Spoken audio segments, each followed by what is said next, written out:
भारत में संवैधानिक विकास का इतिहास। आने वाले एग्जाम की दृष्टिकोण से ये टॉपिक बहुत ही महत्वपूर्ण हो सकते हैं। इसमें हम जानेंगे रेगुलेटिंग एक्ट क्या है, भारत शासन अधिनियम क्या, चार्टर एक्ट क्या है और उसके मुख्य बातों को। तो आइए शुरू करते हैं। Regulating act 1773।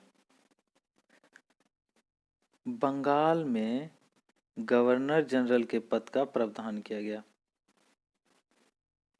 गवर्नर जनरल के सहायता के लिए 4 सदस्यीय कार्यकारी परिषद का गठन किया गया।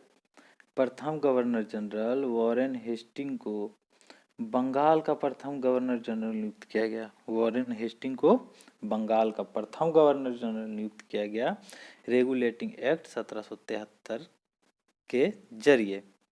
1786 का अधिनियम गवर्नर जनरल को मुख्य सेनापति का दर्जा प्रदान किया गया। 1786 का अधिनियम के तहत गवर्नर जनरल को मुख्य सेनापति का दर्जा प्रदान किया गया।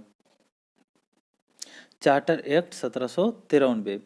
तो ब्रिटिश ईस्ट इंडिया कंपनी को पुनः 20 वर्ष तक व्यापार करने का अधिकार प्रदान किया गया। बोर्ड ऑफ कंट्रोल तथा बोर्ड ऑफ डायरेक्टर्स के अधिकारियों का वेतन भत्ता भारतीय राजकोष पर भारित करने का प्रावधान किया गया। 1813 का charter act British east India company का भारत के साथ व्यापारिक एकाधिकार को समाप्त कर दिया गया। तो ब्रिटिश ईस्ट इंडिया कंपनी का भारत के साथ व्यापारिक एकाधिकार को समाप्त कर दिया गया 1813 का चार्टर एक्ट के तहत। 1833 का चार्टर अधिनियम बंगाल के गवर्नर को भारत का गवर्नर जनरल बना दिया गया। विलियम बेंटिक भारत के प्रथम गवर्नर जनरल बने। गवर्नर जनरल के कार्यकारिणी में चौथे सदस्य विधि सदस्य के रूप में सम्मिलित करने का प्रावधान किया गया। 1834 में लॉर्ड मेकाले की अध्यक्षता में विधि आयोग का गठन किया गया। 1834 में लॉर्ड मेकाले की अध्यक्षता में विधि आयोग का गठन किया गया। तो बंगाल के गवर्नर को भारत का गवर्नर बना दिया गया। विलियम बेंटिक भारत के प्रथम गवर्नर जनरल बने। गवर्नर जनरल के कार्यकारिणी में चौथे सदस्य विधि सदस्य के रूप में सम्मिलित करने का प्रावधान किया गया।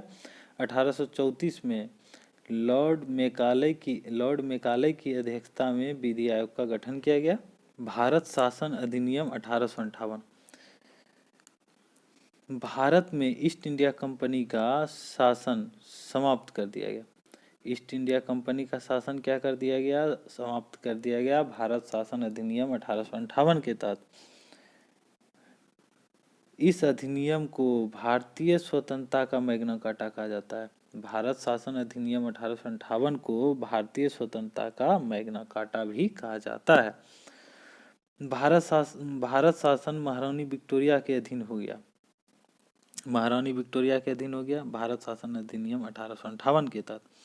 भारत के गवर्नर को वायसराय का नाम दिया गया। भारत के जो गवर्नर जनरल थे उसको वायसराय का नाम दिया गया।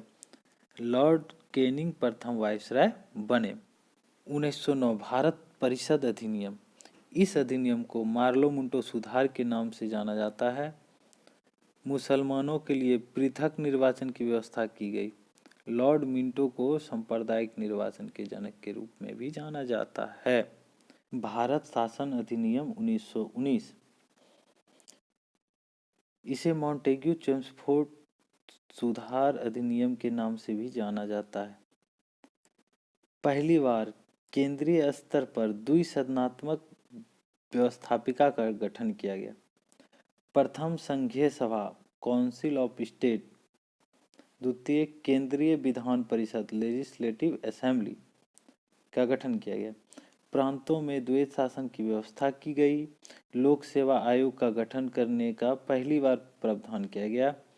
1926 में भारत में केंद्रीय लोक सेवा आयोग का गठन किया गया।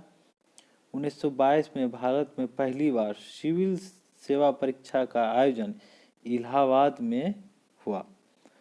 भारत में सिविल सेवा का जनक लॉर्ड कॉर्नवालिस को कहा जाता है। साइमन आयोग 3 फरवरी 1928 को साइमन कमीशन मुंबई पहुंचा। प्रांतों में द्वैत शासन की समाप्ति कर दी गई, उन्हें स्वायत्तता प्रदान की गई। साइमन आयोग के ही रिपोर्ट पर 3 गोलमेज सम्मेलन का आयोजन किया गया। तो साइमन कमीशन में क्या क्या? 3 फरवरी 1928 को साइमन कमीशन मुंबई पहुंचा।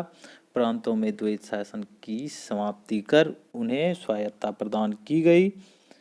साइमन आयोग की रिपोर्ट पर ही 3 गोलमेज सम्मेलन का आयोजन किया गया।